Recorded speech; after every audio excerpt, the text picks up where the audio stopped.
Infelizmente, o Brasil carrega em sua história grandes incêndios que tiveram proporção mundial e deixaram inúmeras vítimas.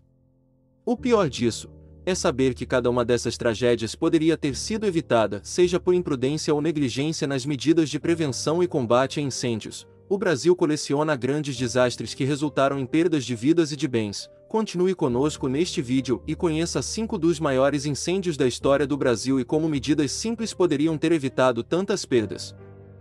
Oi, eu sou o Tarly, e no vídeo de hoje vocês vão conhecer os 5 dos maiores incêndios que ocorreram no Brasil, que ficará na mente dos brasileiros para sempre.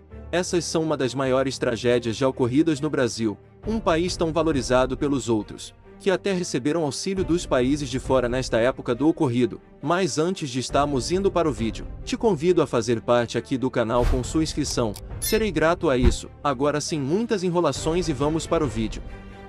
O que envolve os incêndios de grandes proporções? As causas para que um incêndio aconteça são muitas. Podem ser provocados por acidentes, por materiais combustíveis ou inflamáveis, sabotagem e ações criminosas, falhas elétricas e até mesmo por mau uso de equipamentos ou materiais. Independente da causa do incêndio, é importante frisar que as medidas de prevenção e combate são fundamentais para garantir a segurança patrimonial e de vidas, principalmente em locais com grande circulação e concentrações de pessoas. A responsabilização de proprietários e envolvidos na administração de estabelecimentos afetados é uma medida válida. Afinal, todo empreendimento que recebe grande número de pessoas, como centros comerciais de lazer, empresas e estabelecimentos semelhantes, precisam manter um sistema de prevenção e combate a incêndios funcional e de qualidade. Além dos sistemas de prevenção e combate, é preciso determinar um plano de ação em caso de acidentes desse tipo. Por lei, empresas que possuem acima de 20 funcionários são obrigadas a estabelecer uma equipe de brigada de incêndios. Mas isso também é válido para outros locais onde há um grande número de pessoas. Na implementação de equipamentos e processos de prevenção e combate a incêndios, também é importante sinalizar as rotas de fuga. A sinalização favorece a saída de pessoas do recinto, garantindo maior segurança até a chegada do Corpo de Bombeiros. Muitos incêndios da história do Brasil poderiam ter sido evitados se tivessem um plano eficiente de prevenção e combate a incêndios. A instalação de dispositivos de combate e medidas de evacuação segura são medidas que salvam vidas. O AVCB, Auto de Vistoria do Corpo de Bombeiros, é obrigatório em estabelecimentos comerciais. Muito além de ser uma exigência, esse certificado garante a eficiência e conformidades do plano de combate e prevenção de incêndios. Infelizmente, muitos desses estabelecimentos incendiados no Brasil não cumpriam as exigências de segurança. Por negligência, a maior parte não possuía, sequer, um plano para evacuação de pessoas. Logo, podemos concluir que, independentemente da causa do incêndio, a negligência é o que mais contribuiu para as catástrofes causadas pelo fogo. Para reforçar as questões de negligência quanto aos planos de prevenção de combate a incêndios, vamos relembrar 5 dos maiores incêndios da história do Brasil e o que poderia ser feito para que não representassem grandes tragédias no país. Gran Circus norte-americano, 1961. Tido como um dos maiores incêndios da história do Brasil, o Gran Circus foi palco de 503 mortos, 372 somente no local. Na época, apesar da controvérsia pela falta de provas, o incêndio foi de origem criminosa, provocado por um ex-funcionário, Adilson Marcelino Alves, conhecido como Dequinha, nas chamadas para os espetáculos. O circo alegava que sua tenda era a mais moderna do momento, feita de nylon. Mas o que ninguém sabia era que a lona era revestida de parafina, produto altamente inflamável. Nunca o país viu uma tragédia de grandes proporções.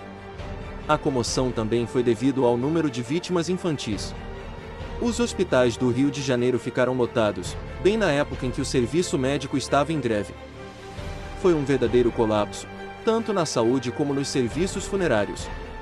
Um cemitério precisou ser inaugurado às pressas para receber as vítimas fatais do incêndio. Na época, ninguém falava em planos e equipamentos de combate a incêndios, muito menos em rotas de fuga. Algumas das vítimas foram pisoteadas pelo público em pânico que tentavam sair do local. A grande heroína foi a elefanta do circo, que apesar de atropelar pessoas, abriu uma saída do circo por uma parte da lona. Isso possibilitou a evacuação de muitas pessoas. Apesar da mistura mortal de nylon e parafina, O proprietário do circo, Danilo Stevanovich, nunca foi responsabilizado por ser constatado que o incêndio foi criminoso. A composição da lona ficou, erroneamente, de lado. Infelizmente, daí para frente, o Brasil sofreria por incêndios causados por utilização de materiais inflamáveis, como veremos adiante. Edifício Andraus, 1972.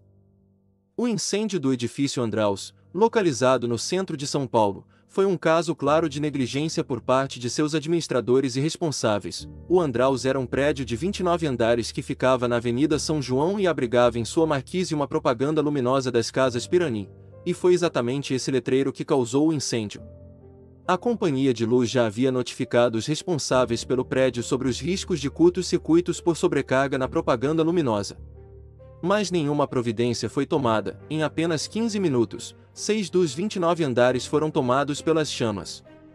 O fato resultou em 16 vítimas fatais e mais de 330 feridos.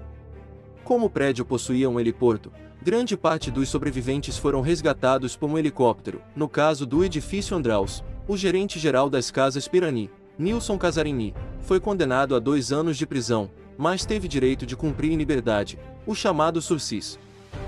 Edifício Joelma, 1974.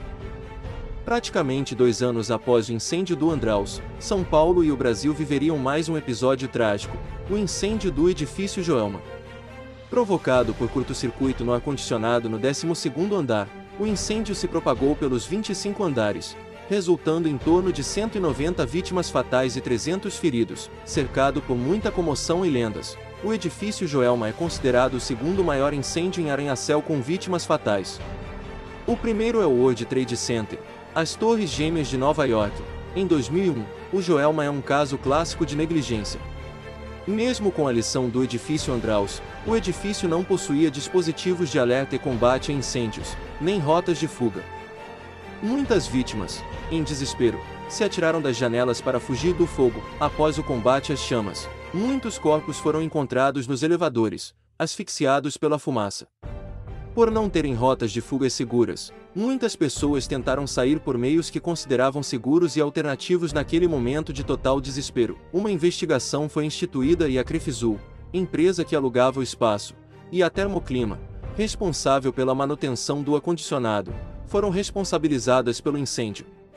Além da falta de planos e de sistemas de prevenção e combate a incêndios, foi constatado que os eletricistas responsáveis pela manutenção das instalações elétricas não possuíam formação na área e não tiveram orientações sobre as instalações do prédio. O gerente administrativo da Crefizul, Kirill Petrov, foi condenado a 3 anos de prisão. O proprietário da Termoclima, Walfried Jorg, e seu eletricista, foram condenados a 2 anos de prisão. Os eletricistas da Crefizul também sofreram condenação com a mesma pena. 4 anos após o incêndio, o edifício Joelma deu lugar ao edifício Praça da Bandeira. Boate Kiss, 2013. Em janeiro de 2013, ocorreu o incêndio da Boate Kiss, em Santa Maria, Rio Grande do Sul. Foi considerado o segundo maior incêndio do Brasil em número de vítimas, ficando atrás apenas do Gran Circus. O incêndio da Boate Kiss resultou em 242 mortes e 636 feridos. A causa do incêndio foi por ações humanas e negligência por parte dos proprietários. Durante um show da banda Gurizada Fandangueira, o vocalista da banda disparou um sinalizador destinado para uso externo. As faíscas emitidas, em contato com o teto da boate, iniciaram as chamas na espuma de isolamento acústico. Por não ter medidas de combate a incêndio, o fogo e a fumaça se espalharam rapidamente. Houve uma tentativa de conter as chamas com água e extintores, mas sem sucesso. Uma das maiores falhas da boate foi a falha de comunicação entre os seguranças. Os que eram responsáveis pelo exterior do estabelecimento impediram a saída de pessoas pela única porta existente no local, por acreditarem que o tumulto foi devido a uma briga. Além da boate estar com superlotação, seu alvará de funcionamento estava vencido e não possuía o plano de prevenção e combate a incêndios, vencido em 2012.